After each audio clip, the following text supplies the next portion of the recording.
नमस्कार, मैं हूं आशीष त्रिपाठी आपके साथ और अब फटाफट अंदाज में नजर डालेंगे 87 जिलों की 87 बड़ी खबरों पर।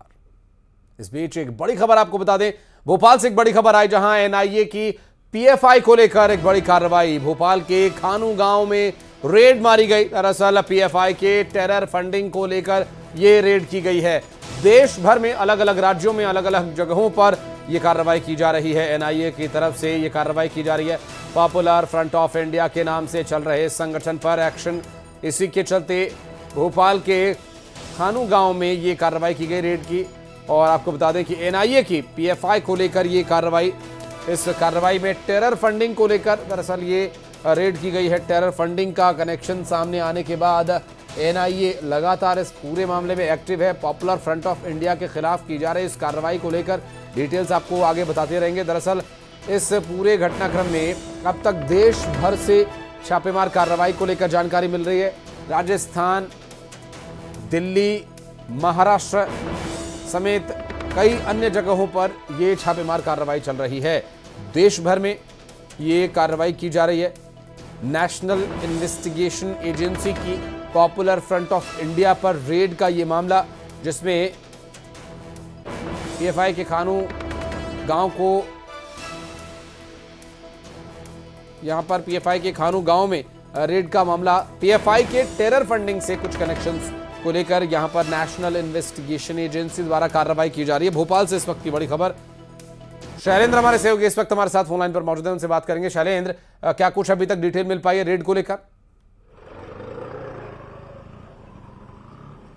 देखिए, बिल्कुल आशीष, मैं आपको बता दूं कि इस वक्त मैं खानू गांव में ही मौजूद हूं। यहाँ के बारे में इस तरह से बताया गया है कि एनआईए की रेड जो है वो यहाँ पर पड़ी है। और जो पिछले दिनों जिस तरीके से पीएफआई के कुछ लोगों को गिरफ्तार भोपाल के अलग अलग हिस्सों से किया गया था, उनको लेकर जो है वो ये रेड की गई है। कहीं ना कहीं टेरर फंडिंग से जुड़ा हुआ ये पूरा मामला जो है फिलहाल नजर आ रहा है। अगर बात करें तो पूरे देश भर में ये रेड की गई है। अगर मध्य प्रदेश के लिहाज से अगर बात करें तो नीमच में भी एक जो व्यापारी है उनको हिरासत में लिया गया है। उनके ऊपर भी जो हवाला कारोबार के जरिए टेरर फंडिंग का आरोप जो है वो लगा है। तो ऐसे तमाम जो आरोप हैं उसको लेकर अब एनआईए की टीम जो है वो लगातार जांच करने में जुटी हुई है। ये कोई पहला मामला नहीं, इसके पहले भी लगातार हमने ये देखा है कि एटीएस की कार्रवाई मध्य प्रदेश में अलग अलग हिस्सों में लगातार होती रही है और उसी कड़ी में ये कार्रवाई भी की गई है। देखिए, सीधी तस्वीरें मैं आपको दिखाने की कोशिश करूंगा कि ये वही इलाका है जहां पर ये टेरर फंडिंग की जो शिकायत है वो मिली थी और उसके बाद ये कार्रवाई की जा रही है। शैलेंद्र, ये जो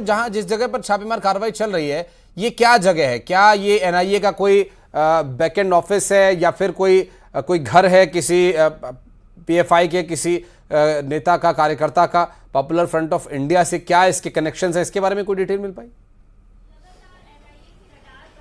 देखिए, अभी बहुत ज्यादा डिटेल नहीं मिली है, लेकिन इतना जरूर बताया गया है कि जो जानकारी जिस तरीके से पिछले दिनों टेरर फंडिंग हुई थी और उसके बाद जो है वो यहाँ पर पीएफआई के कुछ लोगों को हिरासत में भी लिया गया था। आप देख सकते हैं कि जो ये घर है जहाँ पर ये पूरी कार्रवाई है जिसको अंजाम दिया गया है। और जिस तरीके से लगातार पहले अगर मैं बात करूँ तो पुराने भोपाल इलाके से कुछ लोगों को पीएफआई की तरफ से जो सदस्य थे उनको गिरफ्तार किया गया था और गिरफ्तारी के बाद उनसे कई महत्वपूर्ण जानकारियां जो है वो मिली थी। और यही कारण है कि अब एटीएस की टीम जो है, एनआईए की टीम जो है वो लगातार इस इलाके में कार्रवाई कर रही है। हालांकि अभी तक कितने लोगों को हिरासत में लिया गया है, क्या उनसे पूछताछ हुई है, इसका खुलासा नहीं हो पाया। लेकिन ये तस्वीरें जो है वो मैं सीधी आपको दिखा रहा हूँ कि यहाँ पर ही ये रेड की कार्रवाई की गई है। एक टीम जो है वो यहाँ पहुंची थी। बताया जा रहा है कुछ लोगों से पूछताछ की गई है। पूछताछ में क्या कुछ खुलासा हुआ इस बात का भी उल्लेख नहीं हुआ है, लेकिन जल्द ही जब एनआईए पूरी एजेंसी में जांच को करेगी उसके बाद ही पता चल पाएगा कि आखिर किस तरह की चीजें जो है वो यहाँ से एटीएस की टीम को, एनआईए की टीम को मिली है। जी बिल्कुल। और अपने दर्शकों को बता दें शैलेंद्र, ये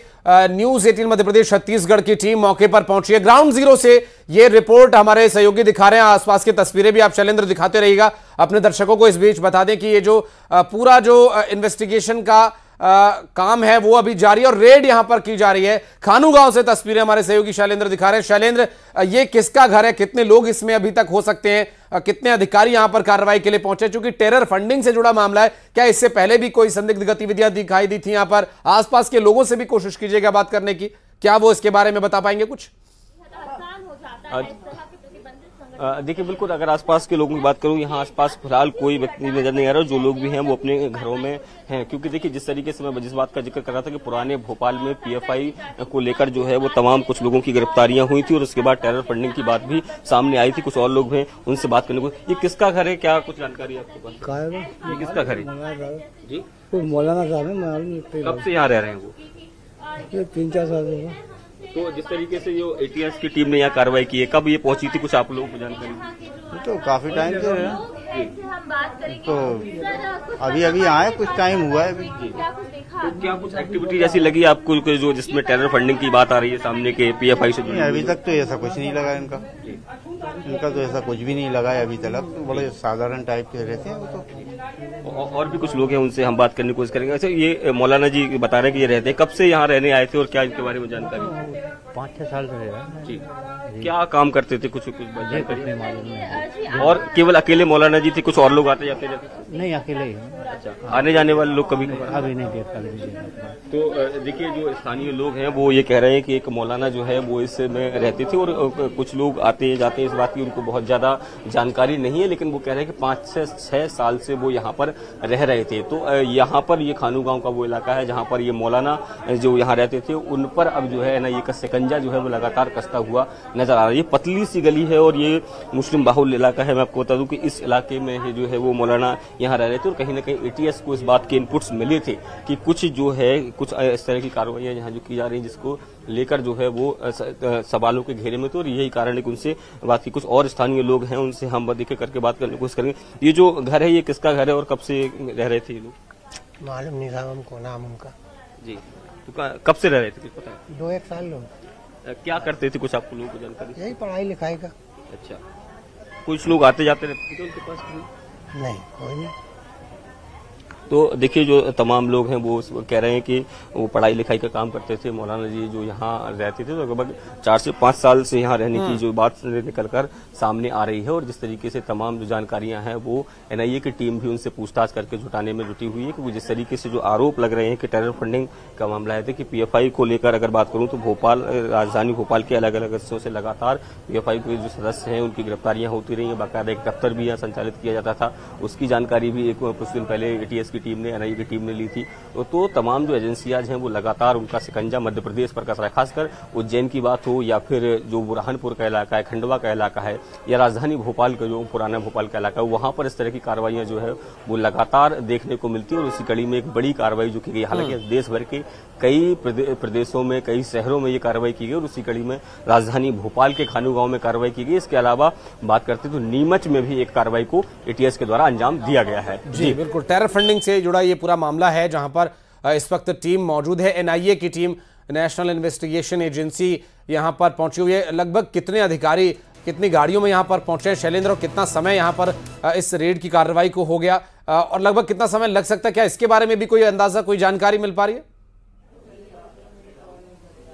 देखिए आशीष, अभी इसके बारे में कोई पुख्ता जानकारी नहीं कि आखिर कितनी देर तक ये कार्रवाई चलेगी और कितने बजे, लेकिन ये बताया जा रहा है कब से कुछ देर पहले ये लोग यहाँ पहुंचे थे और उसके बाद इस कार्रवाई को अंजाम दिया गया। जिस तरीके से पूरे देश भर में ये रेड की गई है और उसी कड़ी में ये रेड है, तो माना जा रहा है कि 3 से 4 लोगों की जो टीम है, हालांकि जो स्थानीय लोग हैं अभी वो उस बारे में खुलकर नहीं बता रहे हैं कि आखिर कितने लोग यहाँ पर आए थे और कितने बजे आए हैं। लेकिन जो हम लोगों के पास जानकारी है, सोर्स कह रहे हैं, 4 से 5 लोगों की टीम जो है वो यहाँ पहुंची है और लगभग 1 से 1.5 घंटे पहले जब यहाँ पहुंची उसके बाद इस कार्रवाई को अंजाम दिया जा रहा है। तो तमाम जो चीजें हैं उनसे पूछताछ की जा रही है, दस्तावेजों खंगाले जा रहे हैं। क्योंकि देखिए अगर हम पिछले कुछ कार्रवाई बात करते हैं तो जिस तरीके से जो तमाम बैंक अकाउंट्स मिले थे या फिर जो साहित्य की अगर बात करते हैं, तमाम इस तरह का जो साहित्य मिला था, उसके बाद एटीएस का शिकंजा लगातार राजधानी भोपाल हो या फिर जिस दूसरे इलाकों का हमने नाम लिया, चाहे वो उज्जैन हो, बुरहानपुर हो, वहां पर लगातार शिकंजा जो है वो पीएफआई पर लगातार कसती हुई नजर आई है। तो ऐसे में ये जो कार्रवाई है ये बड़ी कार्रवाई इसको कहा जा सकता है क्योंकि ये कार्रवाई पूरे देश भर में अंजाम दी जा रही है। बिल्कुल शैलेंद्र, और यहाँ पर मौजूद टीम्स के मेंबर्स क्या ये केंद्र की तरफ से भेजे गए हैं, केंद्र दिल्ली से भेजी गई टीम है या फिर भोपाल में ही कार्यरत ये टीम थी?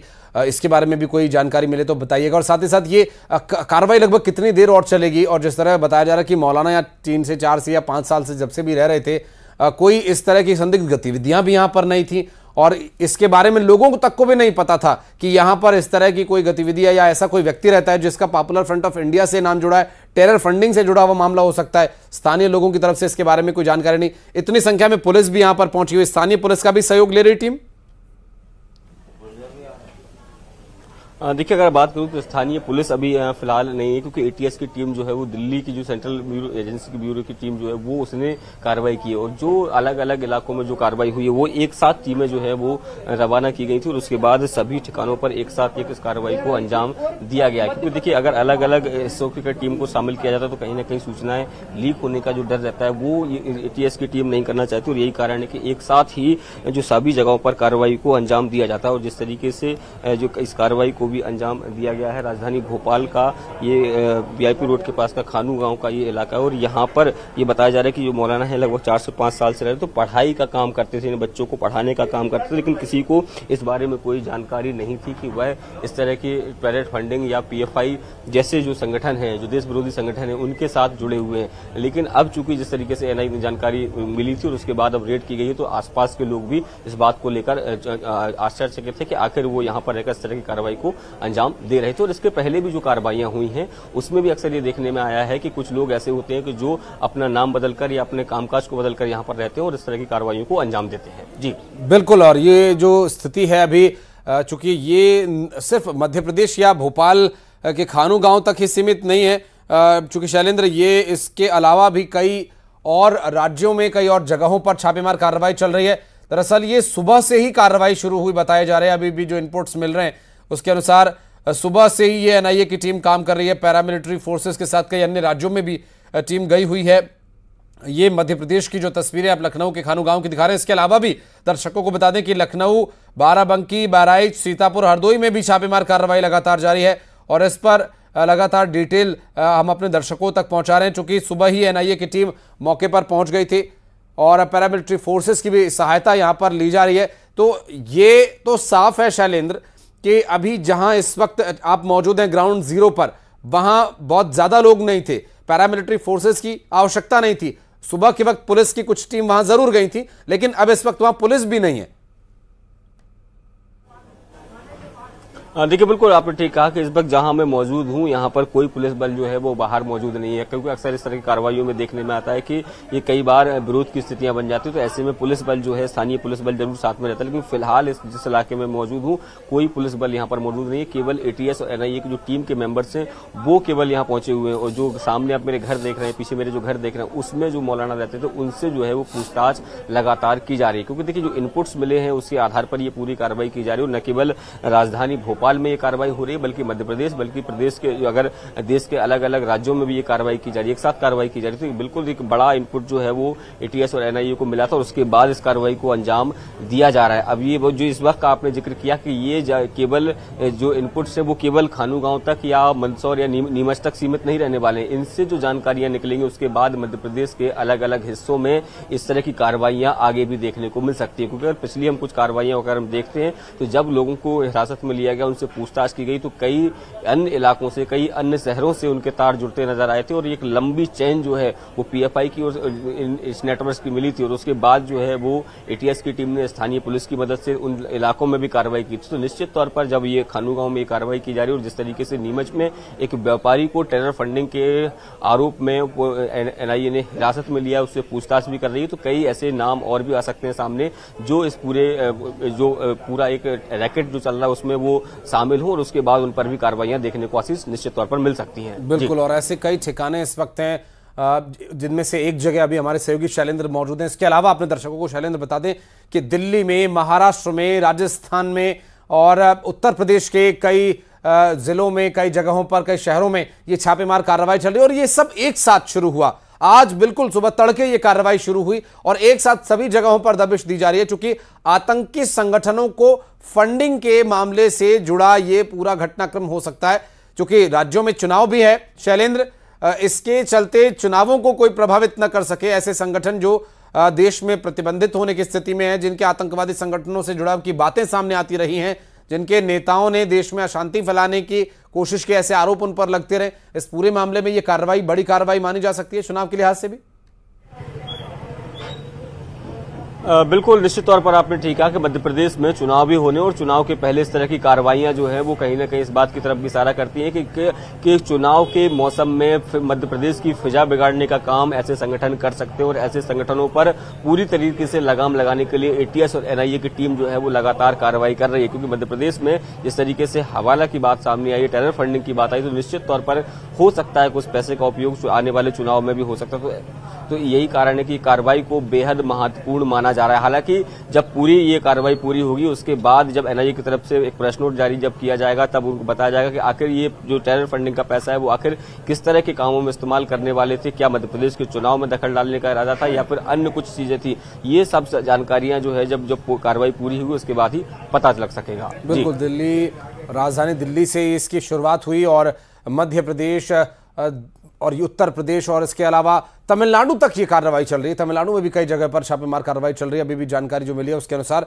उत्तर प्रदेश के कई जिलों में कई जगहों पर ये पीएफआई पर एक्शन चल रहा है और इसके जो सहयोगी संगठन है शैलेंद्र, एसएफआई हो या फिर जो पीडीएफआई के नाम से इनका एक राजनीतिक संगठन भी कोई काम करता है, एक आयाम उनका है, उसके बारे में भी यहाँ पर छानबीन की जा रही है, जाँच चल रही है। ये रेड की कार्रवाई में क्या कुछ तथ्य सामने आएंगे ये तो जानने का एक विषय रहेगा ही। लेकिन जहां पर आप इस वक्त मौजूद हैं बहुत सामान्य सा गांव है, सामान्य सा घर है और वहां पर जो लोग रह रहे थे या जो एक व्यक्ति रह रहा था वो बड़ा लो प्रोफाइल मेंटेन करके रह रहा था। इसके बारे में लोगों को कुछ पता ही नहीं है, बिल्कुल सामान्य जैसे एक नागरिक होता है उसी तरह से यहां रह रहे हैं।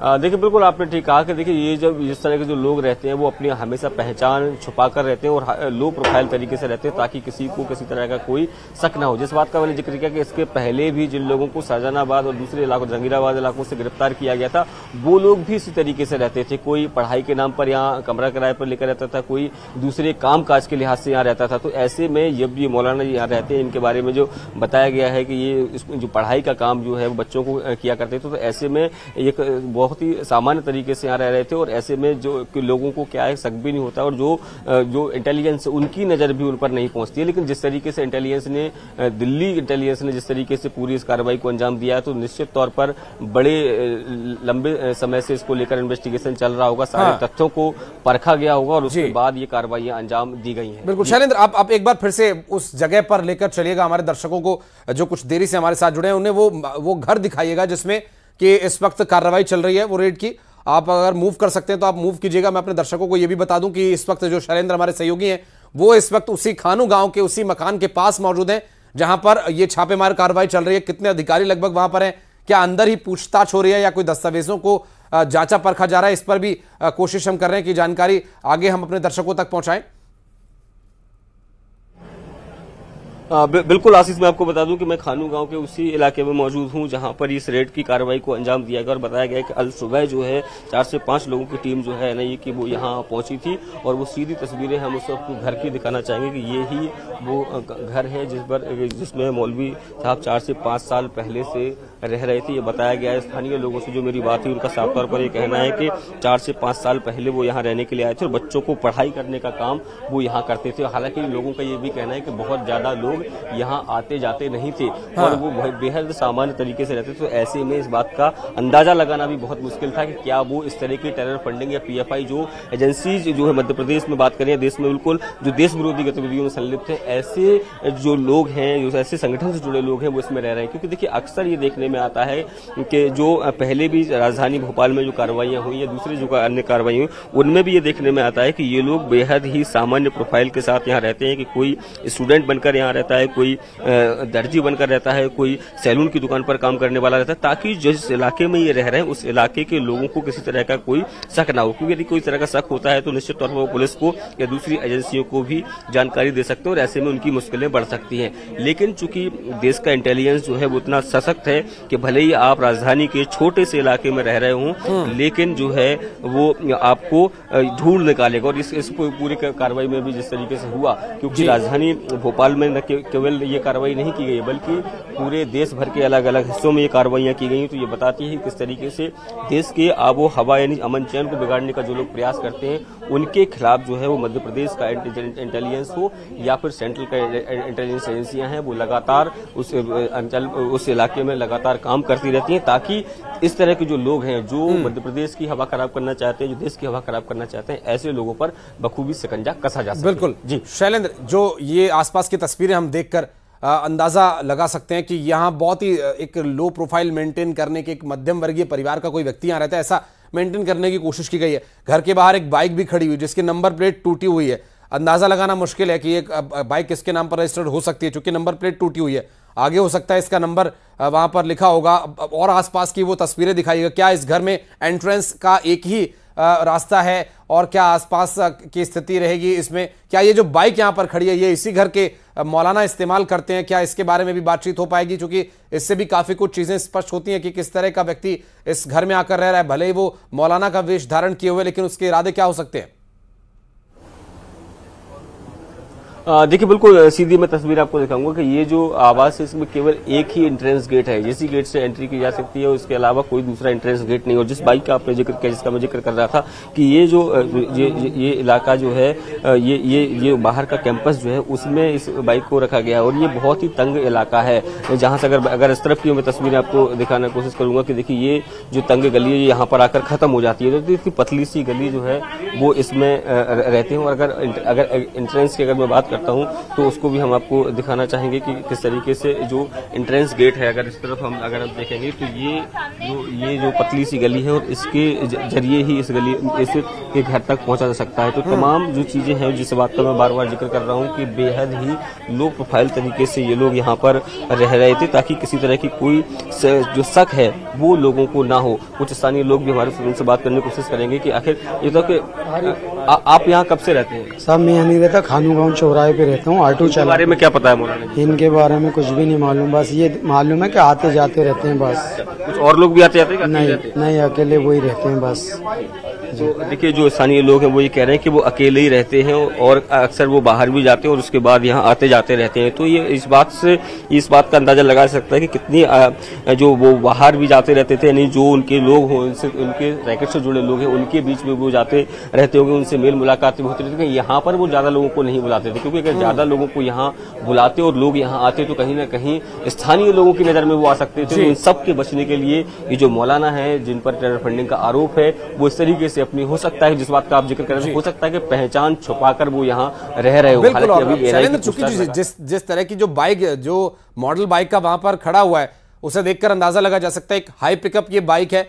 अगर मौलाना है तो ये कम उम्र का व्यक्ति हो सकता है, क्योंकि अधिक उम्र के व्यक्ति इस तरह की बाइक चलाने में बहुत असहज होते हैं। नंबर प्लेट टूटी हुई है, बहुत सारी चीजें इसमें संदिग्ध दिखाई देती हैं, लेकिन और क्या डिटेल्स इस पर आप निकाल सकते हैं, आगे आप जानकारी जुटाकर रखिएगा। अभी फिलहाल के लिए बहुत शुक्रिया, लेकिन आपके पास फिर लौटेंगे। इस खबर पर भी हम लगातार बने हुए, एक छोटा सा ब्रेक यहां पर ले रहे हैं। खबरों का सिलसिला लगातार जारी है और एनआईए की इस रेड को लेकर जो भी अपडेट होगा सबसे पहले आप तक पहुंचाएंगे।